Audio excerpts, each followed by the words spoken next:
Winter garden की तैयारी मैंने भी स्टार्ट कर दी है। ये देखिए कुछ प्लांट्स मैं लेके आई हूँ। इसमें 3 मेरे कोलियस के हैं, 3 डायंथस हैं और 3 उसके विंका के प्लांट्स लेके आई हूँ। अभी बहुत सारे प्लांट्स लाने बाकी हैं, धीरे धीरे लेकर आना है क्योंकि स्कूटी में इतनी ज़्यादा जगह नहीं होती है कि ढेर सारे प्लांट आ सकें।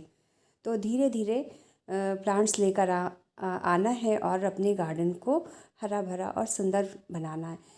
सर्दियों में तो बहुत सारे प्लांट्स आते हैं जो देख के ही मन खुश हो जाता है। नर्सरी जाओ तो लगता है कि ये भी ले लो, ये भी ले लो।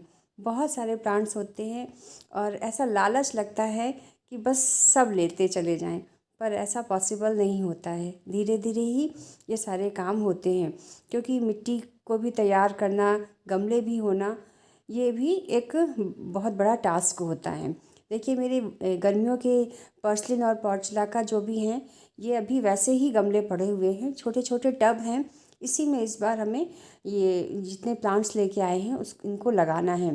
तो एक बहुत अच्छा तरीका है मेरे पास कि ये गर्मियों वाले जो प्लांट्स हैं ये सेव भी हो जाएंगे, अलग से इनको लगाने की ज़रूरत नहीं पड़ेगी। इसी प्लांटर में इनको रख कर सेव कर लेंगे और विंटर के भी प्लांट्स मेरे आ जाएंगे। तो इसके लिए तो सबसे पहले हम इनकी मिट्टी को हटाएंगे। पुरानी मिट्टी है, इसमें कुछ नहीं करेंगे, नई मिट्टी तैयार करेंगे। ये देखिए मेरी गार्डन वेस्ट से, मतलब किचन वेस्ट से जो मैंने कंपोस्ट बनाई थी वो ऑलमोस्ट तैयार हो गई है। जो छोटे छोटे टुकड़े दिख रहे हैं, आम की गुठलियाँ दिख रही हैं, ये पूरी तरह से डिकम्पोज हो चुकी हैं क्योंकि इनको तोड़ने पे ये आराम से टूट रही हैं। ये गोबर की खाद है, हमारे यहाँ 50 रुपए की बोरी मिल जाती है। कम से कम 25-30 किलो में होता है उसमें ये गोबर की खाद, और बहुत ही यूज़फुल होती है, काम आ जाती है।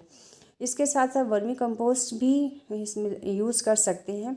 और किचन वेस्ट है, ये छान लिया है, जो मोटे मोटे पार्ट से इनको अलग कर लिया है, हाथ से ही छाना है, छन्नी से ज़रूरत नहीं थी। और ये देखिए कितनी अच्छी इसमें सैंड और गोबर खाद ये सब मिली हुई है और किचन वेस्ट भी मिला हुआ है। तो ये जो पुरानी मिट्टी है वो मेरी पूरी तरह से नई बन गई है। इसको लगभग 3-4 महीने हो गए हैं, तो पूरी तरह से ये अच्छे से अब नए प्लांट्स लगाने के लिए ये तैयार हो गई है। इसमें गोबर खाद मिला लिया है।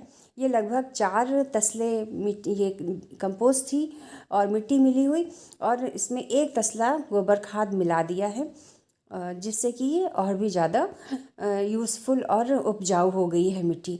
देखिए इसको जब इसको हिला रहे हैं तो बहुत अच्छे से ये भुरभुरी सी दिख रही है। अभी जो इसके जो मोटे पार्ट्स बचे हैं, अब जो मेरी कंपोस्ट तैयार हो रही है, ये छिलके इसके अंदर पड़े हुए हैं सब्जियों के, इसी में ये डाल देंगे। तो ये जो बोरी में खाद बनाना होता है बहुत ही आसान होता है, अलग अलग कहीं कुछ डालने की ज़रूरत नहीं पड़ती। देखिए इन बोरियों में भी मेरी कंपोस्ट तैयार हो रही है। इसके ऊपर से देखिए ये गेंदे की कटिंग लगा दी, कटिंग नहीं मतलब सैपलिंग लाए थे वो लगा दिया, और जो तीसरी बोरी है इसमें मेरी खाद तैयार हो रही है। तो जो इसका जो इसमें से 1 तसला मिट्टी उस डाल देंगे, जिससे कि जो खाद है मेरी और अच्छे से तैयार हो जाएगी और जल्दी तैयार हो जाएगी। ये देखिए इसमें ये छिलके पड़े हुए हैं, सारे सब्जियों और फलों के छिलके हैं।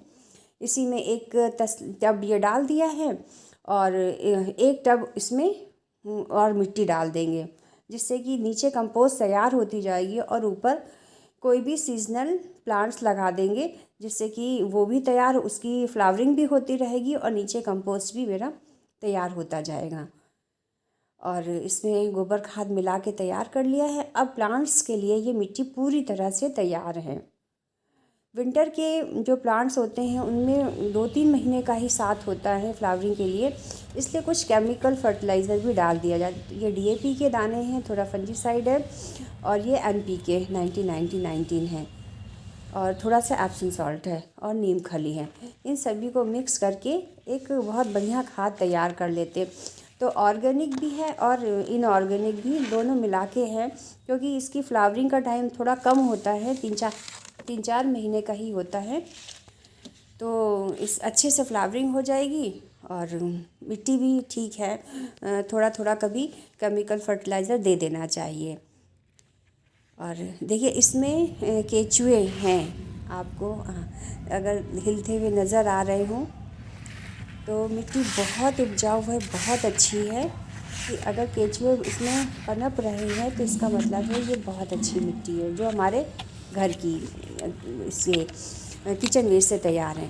तो जो हमारे ये देखिए 9 o'clock इनको ऊपर से कटिंग कर देंगे। जो मेरा तरीका है कि अलग से इनको प्लांटर देने की ज़रूरत नहीं है, तो इनको ऊपर से कट कर दे, क्योंकि ये बहुत ज़्यादा ही लंबी लंबी इनकी ब्रांचेज हो गई हैं और इनको जड़ सहित निकाल लेंगे। ये मिट्टी तो यूज़ नहीं करेंगे क्योंकि इन्होंने खूब फ्लावरिंग करी है, अब इसमें कोई भी पोषक तत्व नहीं बचे हुए हैं, तो इनको हटा देंगे और इसका जो इतना पार्ट ले लेंगे जिसमें इसकी जड़ें आ जाएं। एक तरफ इसको रख देंगे और अपनी नई मिट्टी डाल देंगे और फिर उसमें बीच में हम अपना नया प्लांट जो विंटर का है उसको लगा देंगे इस तरह से। तो हमें अलग से इनको सेव करने की ज़रूरत नहीं पड़ेगी। इसी में ये भी ये पनपते जाएंगे और हमारी विंटर गार्डन भी मेरा तैयार होता जाएगा। तो जो हमारी जो कंपोस्ट मिला के जो मिट्टी तैयार की थी, नई मिट्टी, उसको इसके चारों तरफ लगा देंगे, थोड़ी सी नीचे रख के, और नया प्लांट लगा देंगे। देखिए विंका का इसमें लगा रहे हैं, इसमें बहुत अच्छी ग्रोथ आ गई है, जड़ें बहुत अच्छे से दिखाई दे रही हैं। नीचे की थोड़ी सी मिट्टी हटा के, क्योंकि टब है इसमें ज़्यादा चौड़ा ऊंचाई नहीं होती है तो प्लांट ऊपर ना रखा रहे, इसलिए नीचे की थोड़ी मिट्टी हटा के इसको इसमें बीच में लगा दिया है इस तरह से। और सारे मेरे गमले मतलब सारे मेरे टब इसी तरह से तैयार हो गए। 9 प्लांट है मेरे पास और 9 इस तरह से मैंने लगा दिया, पानी डाल दिया और ये अच्छे से तैयार हो जाएंगे।